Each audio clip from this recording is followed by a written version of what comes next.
I'm Chikasta, And I'm Krzysiek.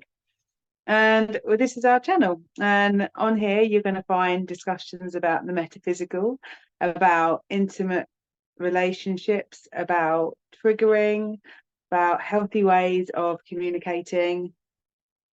About ways to accept yourself for who you truly are, accept the gifts that you have, your talents, all that is natural to you, and releasing self-judgment in various areas of life.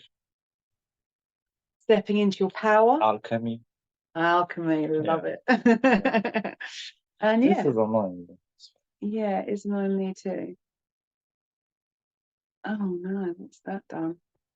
There we go. Okay.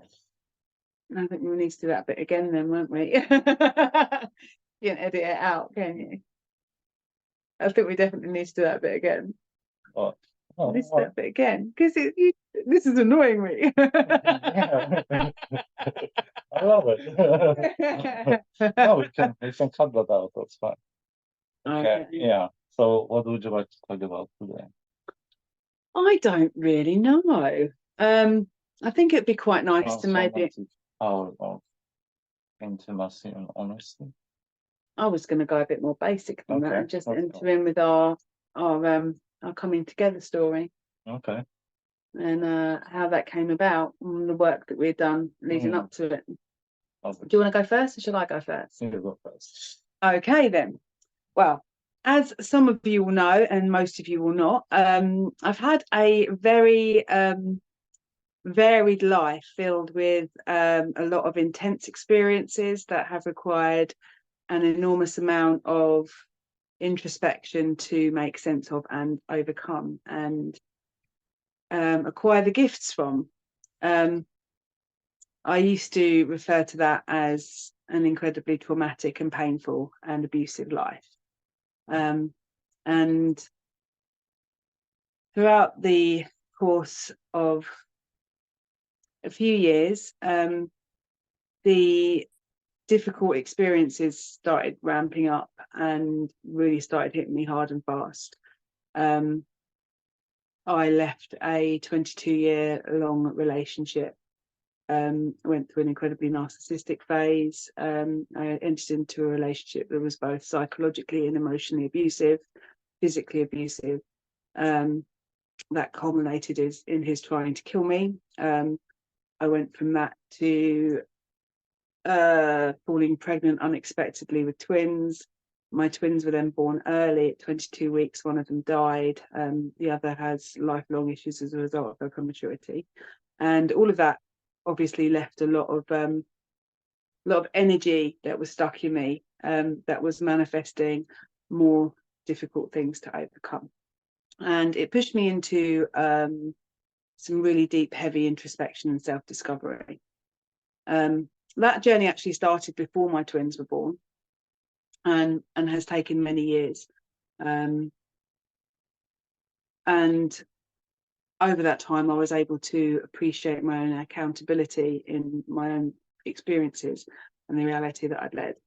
I've always wanted a partner.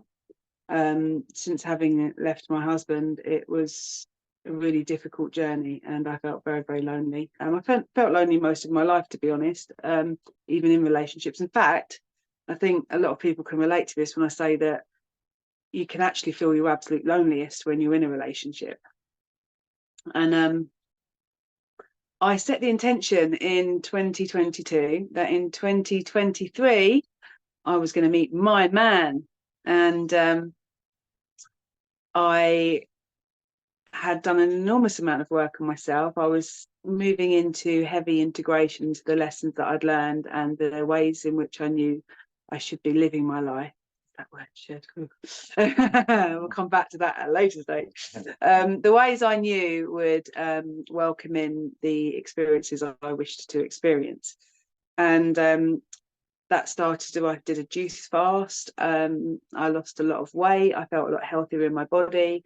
And I met someone, and it was initially, I thought that's it. I'd set the intention to meet my man, and here he is. It's amazing. And I was blown away by how much, how grateful I was and how intense the relationship went. But from very early on, I wasn't wanting to admit any of this to myself. The universe was sending me a lot of signs, sort of, this is not the one, Jocasta. This is not the one. And I created a lot of false narrative around that to make sense of him being in my life. And eventually it drew to its natural conclusion. And I was kind of distraught. I began to accept that I was going to be single for the rest of my life, and that was okay, because actually being single was a lot less painful than what I'd just been through. So that was okay. And yeah, I'd already started collecting cats, so I was cool. I was right on my way to be that crazy cat lady. Whoop, whoop. And then I'm scrolling through my Facebook one day, minding my own business, and I come across this absolutely beautiful painting. Absolutely beautiful painting. I've never actually been a massive fan of abstract art, actually, to be fair, but this particular piece, I was like, I love it. I really, really, I have to have it. So I commented on the thread of this chap that had been on my Facebook for a few years, but we'd never really interacted. Definitely not looking for love. Definitely done with that shit. And asked if it was available to buy. He informed me that there were prints on his website, and I was like, no, I kind of want the original, if that's all right. And he kind of sort of slipped into my inbox around that time. Yeah. And interestingly, my little intention that I set that felt very powerful in 2022, that I would meet my man in 2023. It was the second to last day of 2023. Yeah, December. We finally actually met. Yeah. Yeah. And that's what our journey began. Yeah. And I do believe that the whole of my work on myself, all the work that I've done on myself, all of my spiritual awareness, my understanding about energies, and even the failed relationship I had immediately before, has all been necessary to call in and make me ready for the beautiful love that I'm currently experiencing. That makes me feel like I've never actually loved before. Yeah. Your turn. Thank you. Yes. So this for me is the same. Our relationship is something I've never experienced before, and nothing came close, any close to it. The sheer willingness to be intimate and honest and have each other's back. It's just what I've always wanted in any relationship with another human being. So I'm so grateful for it, baby. And when it comes to my story, as you were talking, I've been contemplating how to approach this, because there's so many ways I can approach it. And I'd like to say that I've always looked for connection between people, and always very often in unconscious way buried myself by the relationships I had with people. And that started with my parents, of course, with my grandparents, and later on with friends and romantic relationships, etc. And from very early age, I discovered that I was different, that I could feel so much, that very often those emotions would overwhelm me, and I would find it hard to accept feeling so deeply. Therefore, as I grew up, I started numbing my emotions with all sorts of addictions, and that was learned from my parents, especially my dad. And my grandparents as well. And until only recently, I basically always been running away from how I felt, and I found it enormously difficult to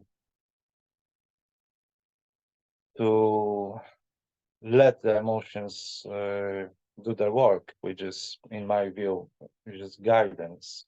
They guide us towards, what is good for us and what is not. It's similar to intuition. Yeah, when we feel enthusiasm or excitement, then that is connected to the desires and gifts of our heart. When we feel depressed, then that means we are kind of like, we are off our path, right? There's something is not working. We are not unhappy.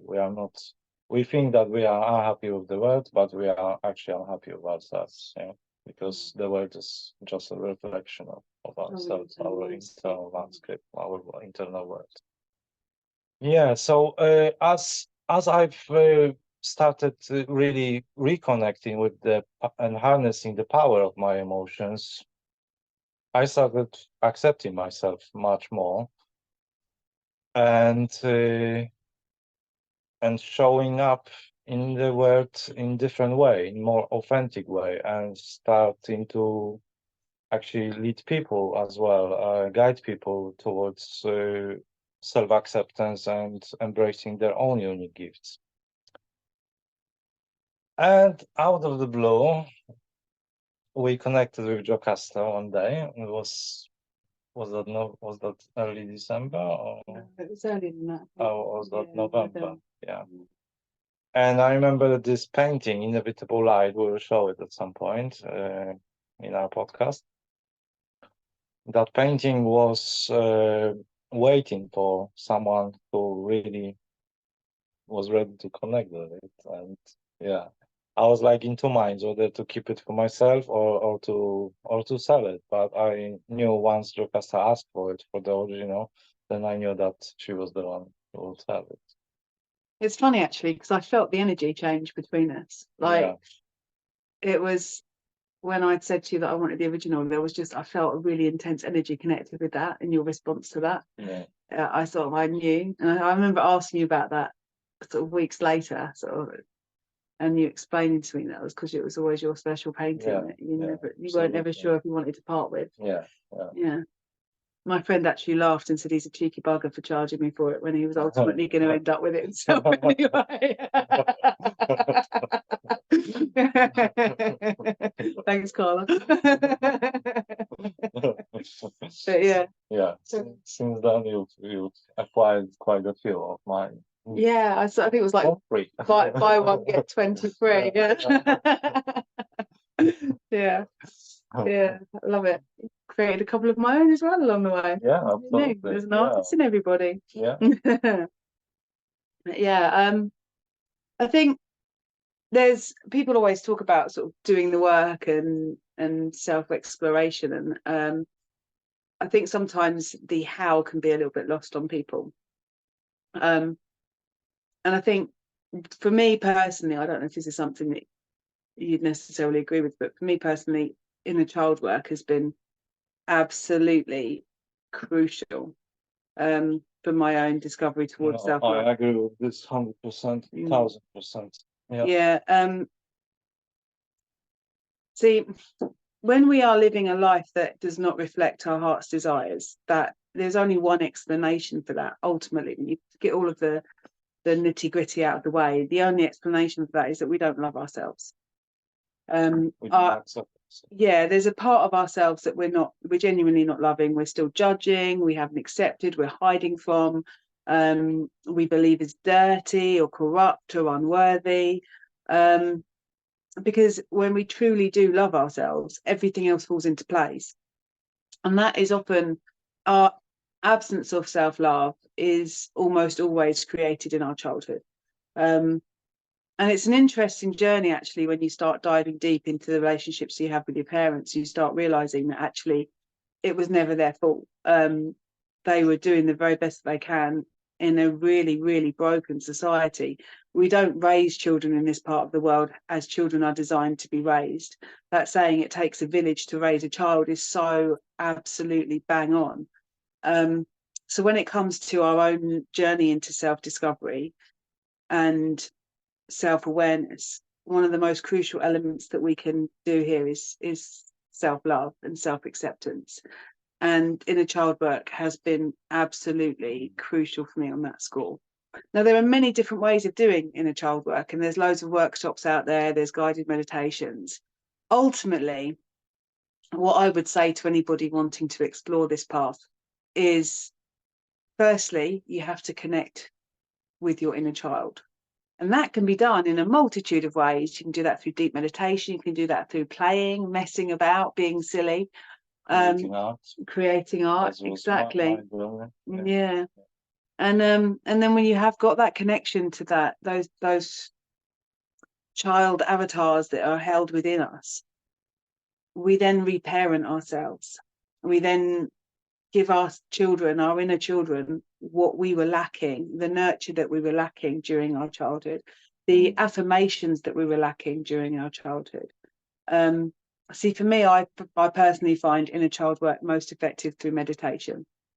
Everybody has their own. I've got friends that have real difficulty meditating at all. So it may be a case of just doing mirror work, sitting in front of the mirror when you're connecting with that part of yourself, or talking to yourself while you're creating art. And dancing, another friend of mine does hers through dancing. She really does get a lot out and really connects with her inner child when she's dancing. And I'll give you an example of the sort of narrative that happens during inner child work for me personally. I, in my mind's eye, call my inner child onto my lap.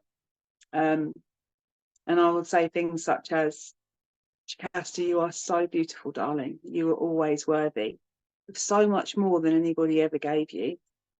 And people's inability to show you love and show you how amazing that you are was never about you. It was always about them. It was always about the stresses they had in their lives, the responsibilities that they were struggling with, their own unhealthy relationships with their own parents and with themselves. And you are so very precious, and you are such a gift to this world, and you are so very loved, my darling. And I promise you that you are so very safe, and I will never leave you. I will be here for you forever and ever and ever. And if you ever need me, I'm right here. I mean it. Any sort of situation that you come across with your inner child work, if you're not feeling it for yourself, imagine how you would approach a small child that you're not related to, that is struggling with what you're struggling with in that moment, or what your inner child is struggling with. What would you say to a stranger? What would you say to a child that you don't know? I think most of us have the words, and sometimes it's not even words, sometimes it's feelings, sometimes it's just the sense of a warm embrace and the safety there. Yeah, I'd like to add to that very often we look for feeling for emotional well-being in the arms of other people. We basically put responsibility for how we feel into doings and words of other people, and therefore it's that inner child work requires shift of perspective, right? Because we need to acknowledge that we can do we can reparent ourselves. We don't need to blame our partner for making us feel unworthy or something because they brought something up that makes me feel you bring something up that makes me feel like unworthy or laughed at or something, and that happens in our relationship, right? Those trigger happens, and they are beautiful gift for more self-realization and self-awareness. And so it requires shift of perspective and willingness to take that responsibility back. And I would like to say that from soul's perspective, tough upbringing, I can see that on my own example, that it was to show me that I have all the power within me I don't need to be accepted by other people because I need to accept myself for who I am, because I am the part of the universe. I am the part of God. I am the part of whole creation, and unique part. There's no one like me. No one ever will be like me. No one ever has been like me.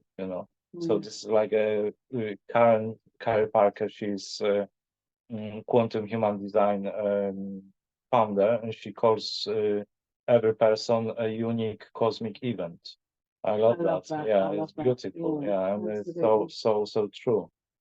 And also, I wanted to say, like you mentioned earlier about creativity and authentic self-expression, and I would like to say that as long as we hide parts of ourselves from another person and from the world, then we will never touch in with the authentic expression. Because even in the authentic expression, we are expressing our soul, who we truly are. And if we are, if we are afraid of being seen, then subconsciously we always sabotage that part, and we will come short basically, because we will never be able to fully express ourselves. It's like, for example, having issues with being seen, and then your dream is to be like I don't know, like a hip hop artist or something, or a singer, and how you going to go out and on that stand on the stage and sing to even to a handful of people if you are afraid of showing your true self in daily life, on daily basis. That's something that I found really quite striking with you, actually, that I haven't experienced with anybody else, is the safety to do that. The safety to actually be entirely myself without fear of judgment. Without it's quite a beautiful thing, isn't it? It's experiencing true intimacy. That's a very, very important word for us. Very important subject: intimacy and honesty. 100%. And I think that's one thing that we found along the way, is that those uncomfortable conversations are the most important, and the ones that we get the biggest gifts from. It's like, and those things that you hold so deeply in your psyche that you are so afraid to say, when you say it, that's in my case, it's like so free, and it opens up the weight of it, just and it opens up so much in me, because all that energy that was spent to hold that in, and to kind of like mask it and guard it, because it felt unsafe to say to anyone. When that is out, then that space in you opens up and connects you more to your inspiration and your intuition, and you're just more free to express yourself. It's funny, there's things I've told you that I thought I would take to my grave. Yeah, me too. It's amazing. I'm really looking forward to a world where that stuff is just bog standard for everybody, because judgment has fallen away so massively. And it's the relationships, especially romantic relationship, I feel, because of all the of the huge number of triggers that come up in relationships, because they are like mirrors of our relationship with our parents, right? And so romantic relationships especially, are amazing ground for healing, because when you have the acceptance from your partner, like we have, then it's much easier to put that that shadow that you hold in with yourself on the table, and just talk about it, and feel through that, and instead of like, okay, I will tell you this, but I'm not gonna tell you that, because if I tell you that, you're not gonna love me, or you're gonna reject me and stuff. And I've been personally dealing with in this life with the deep wound of rejection, and that started in childhood, but I would even say that started when I was born in this body, because when I was born I could not breathe, so I was immediately taken away from my mom, And first mental connection my brain could make is that, oh, this place is not what this place doesn't want me, or my mom doesn't want me, because I didn't know why I was taken from my mom. Yeah. And that's obviously like all those wounding patterns, they just in cyclical way, they just keep being repeated throughout life. Yeah. And then until we are self-aware enough to start healing them and start seeing what gives life beneath them, what gives are hidden in them. Yeah, absolutely. And and for anyone who's always felt rejected, then it's like it's kind of counterintuitive, but healing of rejection comes from connection, actually, and from building connections with other people. Yeah. Because that's the polarity to the to the and rejection. really revealing oneself. Yeah.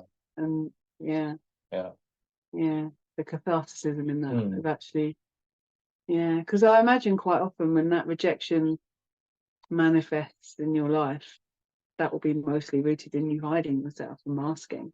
Yeah, because we I'm literally afraid, attract what we fear. Yeah, because I'm afraid of being judged and being rejected, like I've been previously, in the previous experiences, and therefore the circle, the cycle continues. Yeah. Yeah. And that's the thing about self-acceptance has a lot to do with self-judgment, right?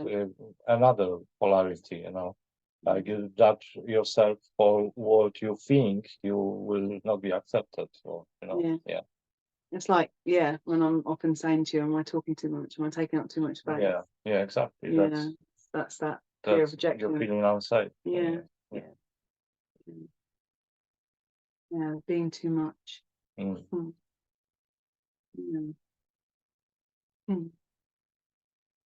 Yeah, it's been an absolutely beautiful experience for you, my darling, and I'm really excited about what the future holds as well. Yeah, me too. Expansion is on our horizon. Yeah, and alchemy as well. Absolutely. Yeah, I don't know if it's worth saving it for another video, but I really want to touch on our chemistry as well, our gene key chemistry. Okay, yeah, I was actually thinking today when we were contemplating recording podcast, I was thinking of dedicating some episodes to gene keys. Yeah, absolutely. Yeah. That's another thing. If you've not checked out Gene Keys yet, guys, get out there. What are you waiting for? And just put aside about 2 or 3 years to dive deep. How long did you reckon it took you before you truly understood, I don't think I truly understood. I understand still, because there's always deeper level, and each situation can bring you the same kind of theme of life, but from different angle. So you will be exploring that. And the fact it's so contemplative as well. So that's the beauty of it, because it's not information-based system. So it doesn't tell you that, oh, if you have this, then you are certain. You are kind of like I forget the word. But they are kind of like imprinted with certain archetypes, but at the same time they are like your personal and unique algorithms for getting back to your true self, to remembering who you truly are. And so different situations in life will trigger those shadows in different way. And what did you want to talk about chemistry? About the karmic chemistry that karmic chemistry. I think maybe a later video. It's quite in depth in and of itself, isn't it? You need to go into what attraction theories and things like that. Different minds and like jazz. Maybe touching on all of the different chemistry. Yeah, absolutely. And like combinations that there are. That would be great. Anything else today which you'd like to talk about? I don't know. I think that's quite good for our first one. I think we did all right. What do you think, guys? Let us know in the comments. And subscribe to the channel, share it with other people who may benefit from this. and we're definitely going to be talking a lot about relationships, a lot about triggers and healing of our childhood traumas through relationships, through authenticity, and accepting one another, having creating safe space for one another. Yeah. I'd like to dig really deep into personal journeys of healing as well. There's been an enormous amount of trauma to heal, and as I'm sure will evolve over the course of time, it's quite remarkable that when you start doing this journey and get really deep, you start realizing that the things you thought of as the worst, most disastrous experiences of your life turn out to be the greatest, deepest blessings of your life. And it's quite a beautiful thing when that perspective switches. And when that perspective switches from egoic mind to the soul, victim to the soul, soul, absolutely. And you start realizing that, oh my gosh, we see we've been doing all that for all of humanity and each of us. And the gifts that I've received myself as a result. Absolutely. It's quite striking. So yeah, lots and lots and lots to be talking about. I should imagine we're going to be talking quite a lot and quite extensively about Gene Keys as well moving forward. That is mostly going to be you, because we'll be contemplating. And I think that would be awesome way to contemplate it, because it would be live and interactive, and we'll be giving each other feedback. So that's good. I'd also like to talk a lot about poetry. We're probably going to be sharing quite a bit of poetry moving forward as well. I've been really enjoying writing poetry again. I stopped for a long time.